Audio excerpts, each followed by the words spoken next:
Here are some sample problems where we are being asked, what theorem can you use to show that the quadrilateral is a parallelogram? Or at the bottom for numbers 5 and 6, they're asking for what value of x is the quadrilateral a parallelogram. So let's start by looking at number 1. In number 1, we are missing one angle out of our 4 angles. What we need to know is that a quadrilateral, always, all of our angles, they add to 360 degrees. So what I'm going to do is I'm going to take 360 degrees and I'm going to subtract each of these angles that I have listed in the picture and find out what my other angle is going to be. Because they didn't tell me that it's a parallelogram, so I can't just use the rules and act like it is one. So subtracting, I get 75. When I subtract all these things from 360, that means that this remaining angle is 75 degrees. Since I can now see that my pairs of opposite angles are congruent, then I know that this is a parallelogram. And so I'm going to write my reasoning out to the side. My reason is both pairs of opposite angles are congruent. So this is me abbreviating the rule that we talked about in the previous video. Looking at question number 2, there's nothing left missing. They've labeled all the sides. I can see that the top is 73 and the bottom is 73, and that the left is 98 and that the right is 98. This means we have two sets of opposite sides congruent. So my reason is going to be both pairs of opposite sides are congruent.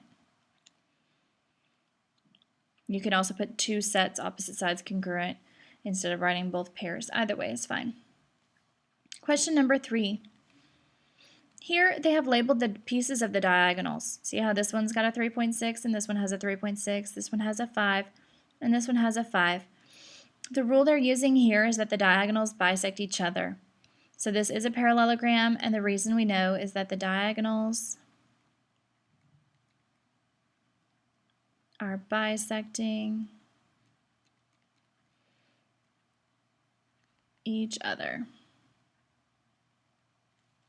And then number 4 is the last one in this, at the top with these instructions. On number 4, they have these parallel markings, these arrows, these parallel markings, and they've got 10 on each piece, which means they're congruent. This is only marking one set, so we have to use the rule that we know for one set, and it's one set of opposite sides are parallel and congruent.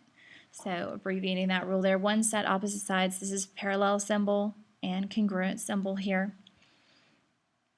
For the next two, we are being asked to solve for x, and so if it were a parallelogram, what would x be is basically the question. So here, these are labeling the diagonal pieces. These are congruent marked, so these would need to be congruent marked if it was going to be a parallelogram.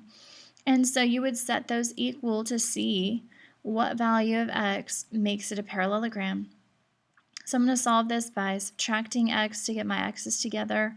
That gives me 1x minus 1, and then 5 on the right. And then I'm going to add 1 to get the x alone. And x is 6. So for that one, x is 6. And then the last one for this video, it's marking my angles, but it's not marking the opposite angles.